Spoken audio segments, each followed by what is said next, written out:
The dragon's path. Following the dragon. Learning everything that you can about something that you can't really see, but something that you can only really feel. And if you were to see them, it's only in the mythologies and the books of the old world. The religions of the serpent, if you will, used to be prevalent all over the world. There's iconographies of feathered serpents or serpents with feathers and sun discs all over the world, correlated to all the pyramids of all the world. In the Western culture, they're seen as hoarders of mass treasures and wisdom and knowledge, very awesome guardians and protectors of certain secrets.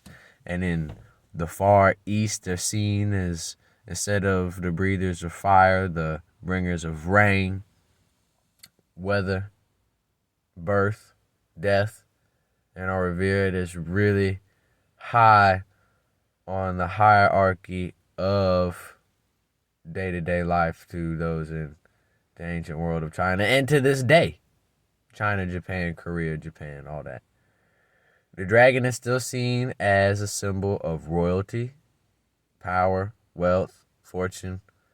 And I want to talk about some specific characters, some specific Chinese dragons, Eastern dragons. And then there's so many of them. There's so many of them. And they're called longs. So like you have Shinlong, which is like the divine dragon.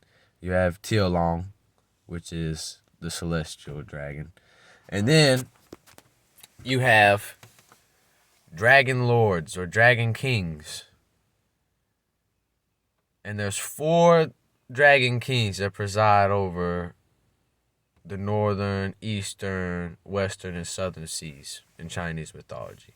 But then there is one dragon king to rule them all, which is like the eldest brother, I believe. And the crazy thing about this character, and I've only just now started researching him, and again, he's mostly given temples by the water. You know, most of the people that live by beaches, and I live by very close by the beach, they make sacrifices and rituals and dedicate themselves to this one particular dragon king. And the dragon king in Chinese is Long Wing. And you can look that up if you want yourself. Dragon King in Long is, it could be Long or Lung, Wang, Dragon King. And the craziest thing about this one individual character is the fact that he's not a zoomorphic dragon, traditional dragon, as you would see all the time. That is one of his forms. Now, dragons are shapeshifters, but I found out that it's kind of funny how you have a dragon king taking a humanoid form. You know, a lot of times the followers of the dragon, you don't see humans or human-looking things as really anything to revere or look up to. Because we know about the dragon. You know, we know about the divine presence of something much greater and higher than us. So it makes it hard to. But at the same time, we have to realize that we're trying to meet the dragon here in the middle. You know, we already know their divine nature, but we have to realize our divine nature.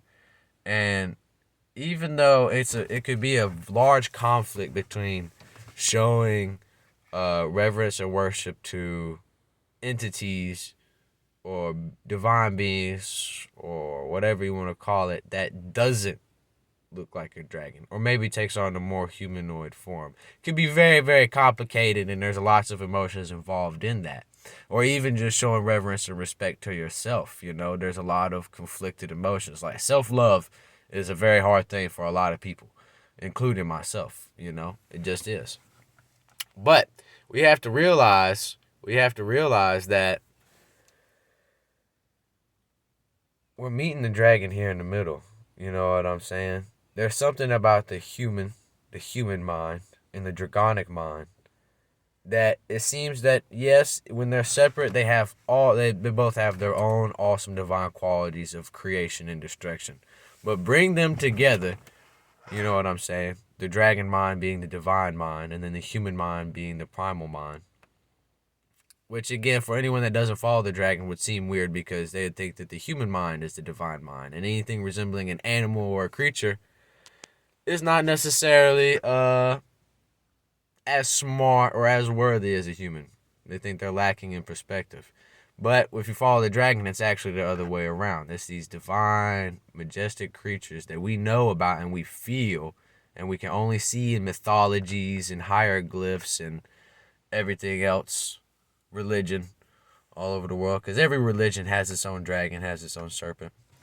But we have to look for it, and we have to really feel it.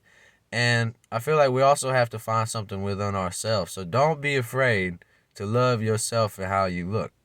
You know what I'm saying? Because again, if the Dragon King in Chinese mythology, the king of all dragons, who has a sea palace, a palace under the sea, control over all sea creatures, all weather, you know what I'm saying? He has a non-dragon form. Now, it's still crazy looking. It's not 100% human. It's got red skin and horns and stuff like that. But still, it's a humanoid form. And then he can shapeshift into the awesome zoomorphic dragon form at will. So, yeah. Human and dragon, or humanoid and dragonic being. Humanoid mind and the dragonic mind coming together. I feel like there's something important there, And I know a lot of people, they call themselves dragon kings or dragon lords. And it could be because you feel very close connected, or if not a part of the consciousness of these individuals, these dragon kings. Because in Chinese mythology, again, they were rulers of the seas, the four seas. And again, they could take a humanoid dragon form, a completely humanoid form, or a completely dragon form. They were shapeshifters, But again, just it goes to show that this shit goes a lot deeper than one might think. It's not just dragons and it's not just gods. It's dragon gods and everything in between. And it's just something I want to talk about. Yeah. Love yourself. Love the way you look, even if it's not a dragon.